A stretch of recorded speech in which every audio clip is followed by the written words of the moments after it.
마가복음 1장 9절로 11절까지 말씀 함께 읽도록 합니다.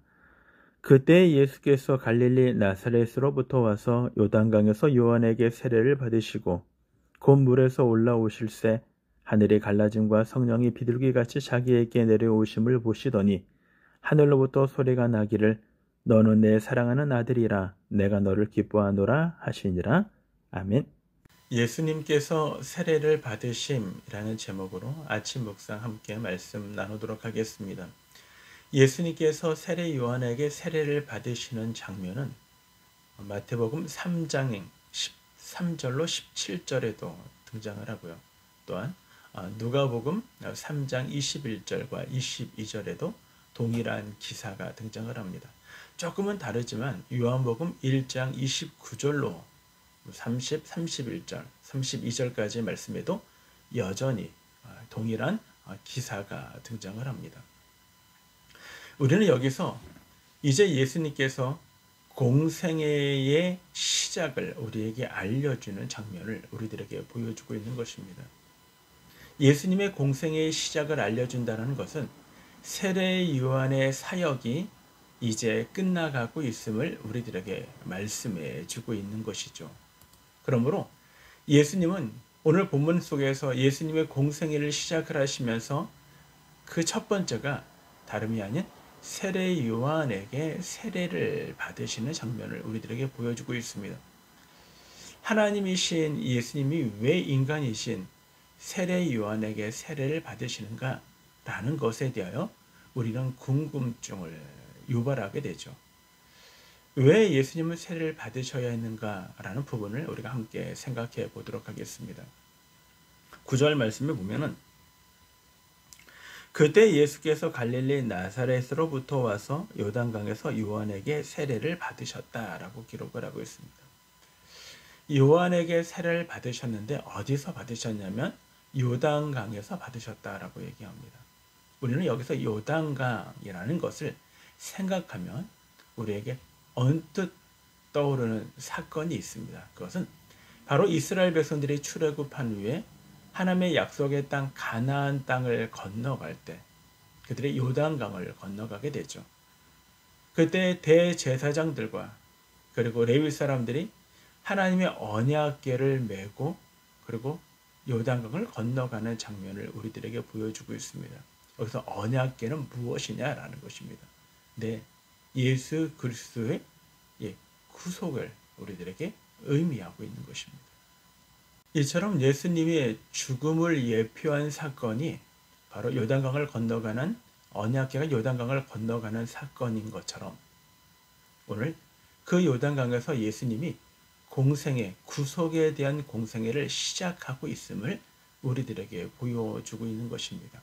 그러면 여기서 우리는 세례 요한이 주는 세례와 예수님이 장차 주실 이 시점에서 예수님이 주실 예수님의 세례의 차이점이 무엇인가라는 것입니다. 우리는 그 말씀을 9절에 보면 이렇게 말씀이 되었죠. 그때 예수께서 갈릴리 나사렛으로부터 와서 요단강에서 요한에게 세례를 받으시고 라고 말씀하십니다. 또 5절에 봐도요. 온 유대 지방과 예루살렘 사람이 다 나와 자기 죄를 자복하고 요단강에서 그에게 세례를 받다. 예수님도 세례를 받으셨고 그리고 많은 사람들도 세례 요한에게 세례를 받으셨는데 그 세례의 성격을 5절은 이렇게 기록하고 있습니다. 자기 죄를 자복하고 요단강에서 그에게 세례를 받더라.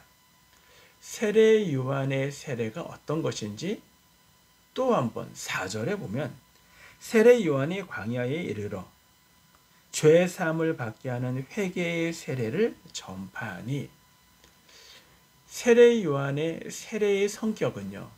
죄를 자복하고 죄를 고백하고 그것을 하여 회개케 하는 성격, 회개의 세례였음을 우리들에게 보여주고 있는 것입니다. 그런가 하면 예수님의 세례는 어떤 세례입니까? 근데 예수님은요, 우리들에게 성령으로 주는 세례죠. 요한은 이렇게 우리들에게 이야기했던 걸 기억을 합니다. 그는 4절에 보면은 세례 요한의 광야에 이르러 죄 사함을 받게 하는 회개의 세례를 전파하니 온 유대 지방과 예루살렘 사람이 다 나와 자기 죄를 자복하고 요단강에서 그에게 세례를 받더라. 그러나 이 예수님에 대해서는 8절에 나는 너희에게 물로 세례를 베풀었거니와 그는 너희에게 성령으로 세례를 베푸시리라 라고 말씀하고 계시다라는 것입니다. 그러면 세례 요한의 세례의 성격은요, 회개케 하는, 죄를 자복하고 회개케 하는 세례라면 예수님의 세례는요, 성령의 세례였음을 우리들에게 말씀해 주고 있는 것입니다.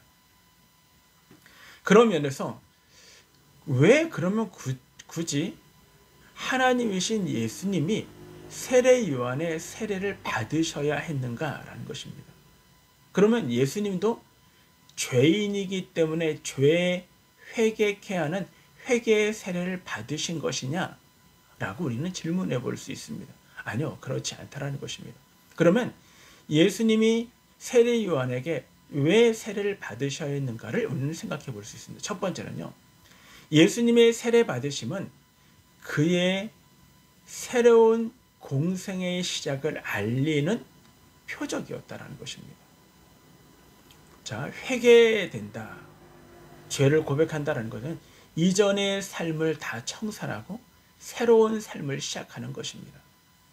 예수님은 지금까지 사생활로 삶을 살았다면 그는 이제 그것이 아니라 공생애로서 구속에 대한 이 사역을 시작하시는 의미에서 세례 요한에게 세례를 받으셨다라는 것입니다.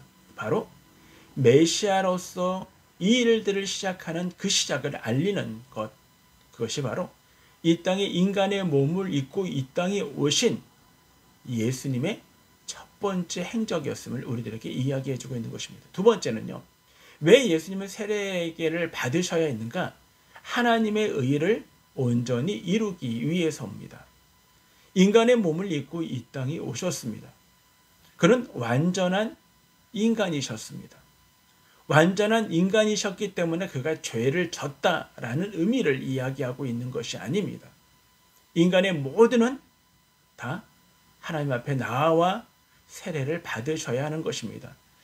율법의 저주로부터 있었던 우리의 모든 것들을 이제 하나님의 은혜로 이 출발을 하는 것에 대하여 그 외에도 예외 없이 예수님은 이 세례를 함께 받으신 것입니다. 그래서 요한은 요한복음 1장에서 이런 말을 합니다. 예수님을 보면서 세상 죄를 지고 가는 하나님의 아들이다 라고 말씀하고 있다라는 것입니다. 인류의 죄악을 담당시킬 분으로 그분이 이 땅에서의 공생애를 시작하심과 하나님의 의를 이루시는 그 시작을 세례 요한에게 세례를 받으시는 것으로 시작하고 있다는 것입니다.